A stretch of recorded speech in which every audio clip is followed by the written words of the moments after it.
तो हेलो दोस्तों, आज मैं आपको बताने वाला हूँ similar triangle and congruent triangle का डिफरेंस।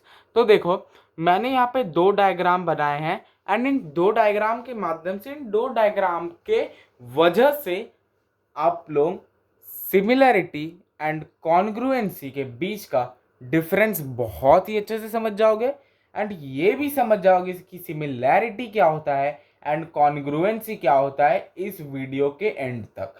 तो प्लीज़ ये वीडियो पूरा देखना। मैं इतना श्योर देता हूँ कि आपको समझ में ज़रूर आएगा। इस चीज़ की जो श्योरिटी मैं देता हूँ।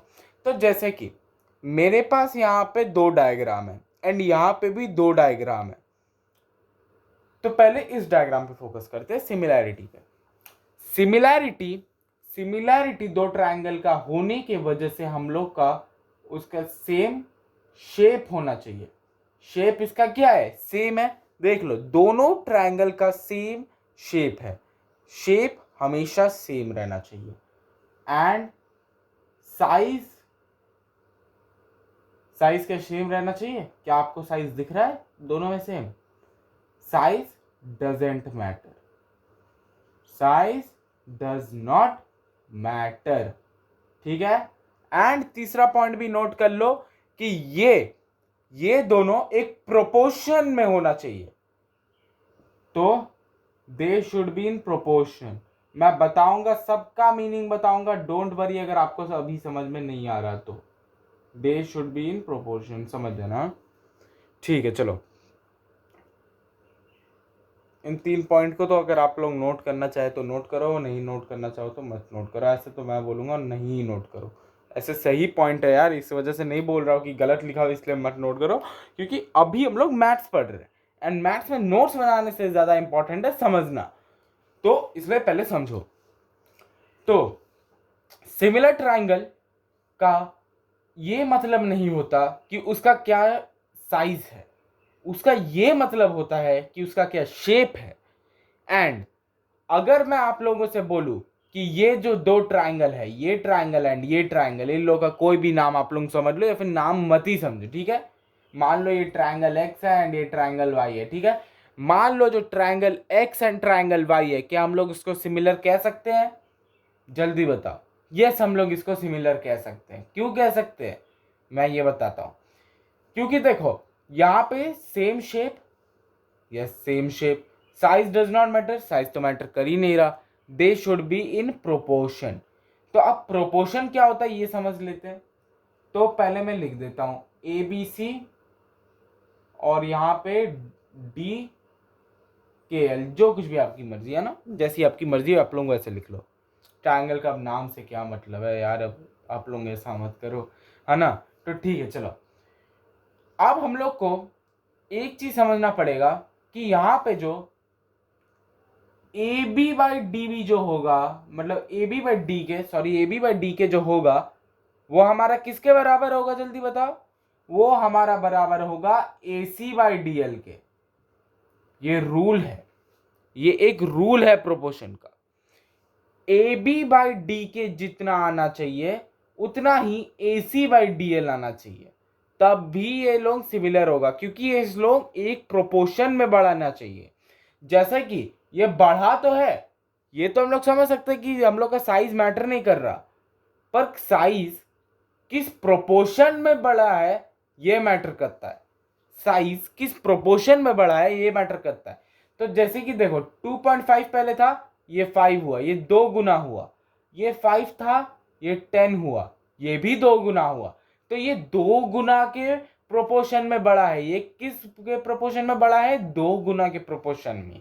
तो अभी मैं लिख के देखता हूं कि क्या ये लोगों को मैं सिमिलर बता सकता हूं, क्या ये लोगों को मैं सिमिलर बता सकता हूं। तो जैसे देखो ए बी बाई डी के, ए बी बाई डी के क्या होगा? ए बी 2.5 है, ए बी 2.5 है एंड डी के 5 है, हम लोग का डी के 5 है। ओके ओके, कोई दिक्कत नहीं है। इज इक्वल टू मैंने क्या लिखा है? ए सी बाई डी एल। ए सी हम लोग का क्या है? 5 है एंड डी एल हम लोग का क्या है? 10 है। ठीक है, मैं इन लोग का खाली प्रोपोर्शन चेक कर रहा हूं। मैं पहले बता रहा हूं कि प्रोपोर्शन कितने प्रोपोर्शन में बढ़ा है, ठीक है। तो 2.5 और 5 वो हाफ हो जाएगा एंड ये भी हाफ हो जाएगा। तो इसलिए ये लोग क्या है कि दोनों एक ही प्रोपोर्शन में बढ़ा है। जिस तरीके से ए बी डी की ए बी जिस तरीके से ये ए बी जितना डी के में बड़ा है उसी तरीके से ए सी उतना ही डी एल में बढ़ना चाहिए। ठीक है, यही चीज मैं समझाना चाहता था सिमिलैरिटी में। अब आ जाते हैं कॉन्ग्रुएंसी में। देखो कॉन्ग्रुएंसी में, एक कॉन्ग्रुएंसी का वर्ड ये कहता है कि कॉन्ग्रुएंसी में ऑलवेज हम लोग का सेम एवरीथिंग होना चाहिए भाई, एवरीथिंग। यहाँ पे सेम साइज भी होना चाहिए, सेम शेप भी होना चाहिए, सेम एवरीथिंग होना चाहिए। ठीक है, सेम एवरीथिंग। जैसे कि मैंने यहाँ पे वापस से दो ट्रायंगल बनाया है, इनके बीच में मैं एक लाइन बना देता हूँ आपको ताकि दिक्कत ना हो समझने में, है ना। तो मान लो इसको मैं फिगर ए बोलता हूँ एंड इसको फिगर बी। ठीक है, तो figure A and figure B को क्या आप लोग सिमिलर कह सकते हो? पहले सिमिलर में हम लोग एक बार देख लेते हैं कि आप लोगों का सिमिलर किस तरीके से आप लोग उस पर समझे हैं, किस तरीके से कॉन्सेप्ट को अपने अंदर में घुसाए हैं। ठीक है, ये चीज सबसे इंपॉर्टेंट है। तो क्या मैं triangle A and triangle B को सिमिलर कह सकता हूं? जल्दी बताओ, जल्दी बताओ, मैं आपको पूरे 5 सेकंड का टाइम दे रहा हूं।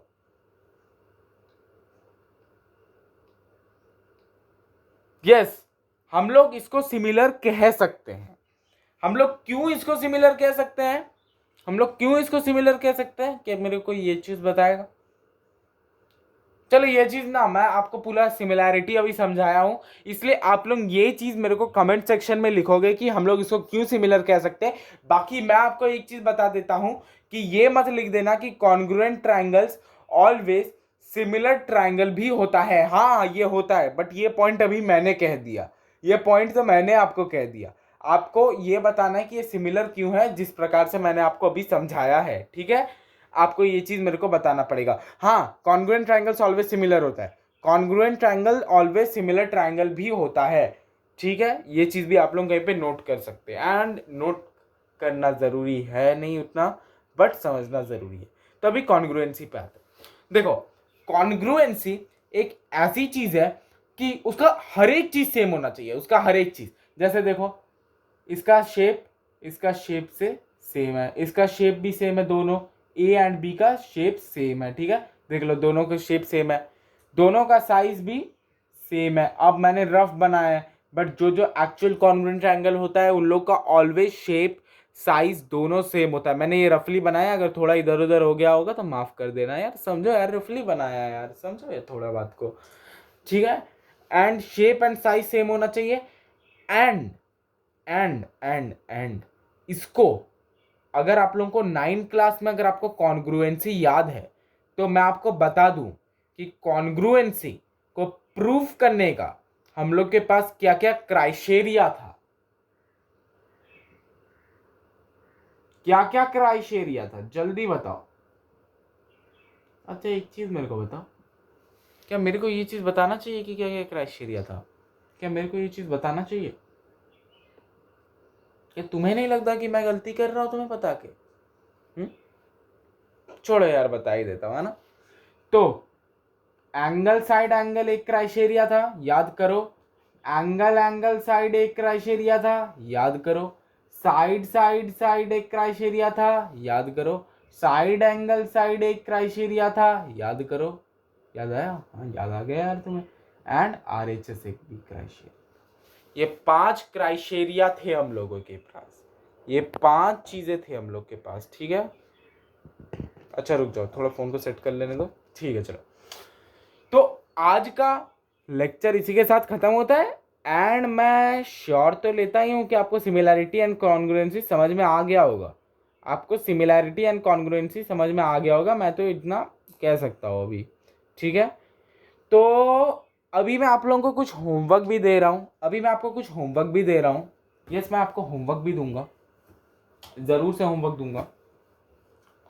एंड अगर आपको हम लोग के नोट्स चाहिए या फिर कुछ भी चाहिए, तो नोट्स नहीं है एक्चुअली, ये तो मैंने आपको समझाया है, बट अगर अलग से एक नोट्स चाहिए तो आप लोग ज़रूर से कमेंट सेक्शन में लिख दीजिएगा, हम आपको कम से कम 2 दिन में प्रोवाइड हो जाएगा। क्योंकि देखो यार, मैं आपका कमेंट पढ़ूंगा, फिर मैं आपको आपका PDF बनवाऊंगा, फिर मैं उसको डिस्क्रिप्शन में डालूंगा। ऐसे ही मैं डिस्क्रिप्शन में नहीं डालूंगा यार, क्योंकि अगर कोई डाउनलोड करने वाला ही नहीं होगा तो मैं क्यों डालूँ, बताओ, है ना, बताओ।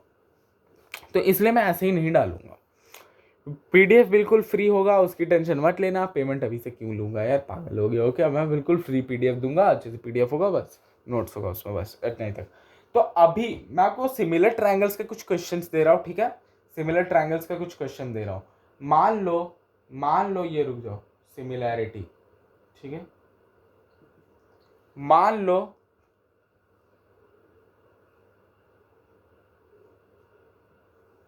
कि ये दोनों ट्रायंगल्स सिमिलर है, ठीक है, क्या मान लो ये दोनों ट्रायंगल सिमिलर है, A B C and D E F, मान लो ये ट्रायंगल सिमिलर है।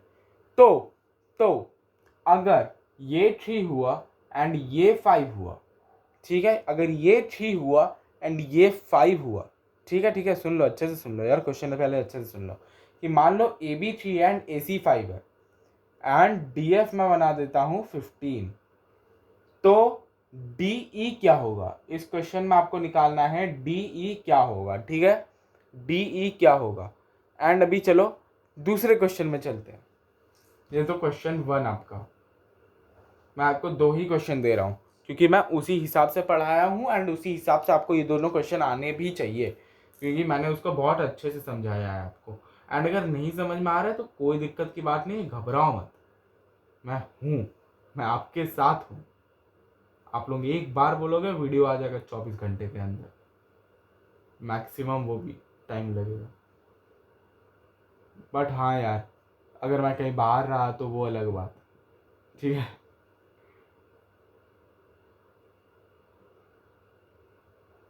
मैं यहाँ पे ये इसलिए बनाया ताकि आपको कंफ्यूजन ना हो। तो ठीक है, अब वापस से वही सिमिलैरिटी का क्वेश्चन देने वाला हूँ मैं आपको। मान लो कि ये 10 है एंड अब ये 20 है एंड ये आपको मान लो 30 है, तो आपका AC क्या होगा इसमें? मान लो ये सिमिलर है, ठीक है, तो AC क्या होगा? इसको कॉन्ग्रुएंट मत मानना, मान लो कुछ गलत है इसमें, ठीक है, ऐसे ये कॉन्ग्रुएंट दिख रहा होगा पर ये कॉन्ग्रुएंट है नहीं, ऐसा मान लो। एंड मानने का क्या है, कॉन्ग्रुएंट है ही नहीं है, एक्चुअल में कॉन्ग्रुएंट ही नहीं है, इसमें मानने के लिए मैं क्या बोल रहा हूँ, ये कॉन्ग्रुएंट नहीं है, ठीक है। ये दोनों ट्रायंगल सिमिलर है एंड आपको निकालना है इसमें AC एंड इसमें आपको निकालना है DE, ठीक है। चलो आज के लिए इतना ही, एंड मैं आशा करता हूँ कि आपको वीडियो समझ में आया होगा एंड ये दोनों क्वेश्चन का आंसर आप लोग प्लीज़ कमेंट सेक्शन में लिखिएगा, मैं बहुत खुश हूँगा। तो ठीक है, चलो बाय।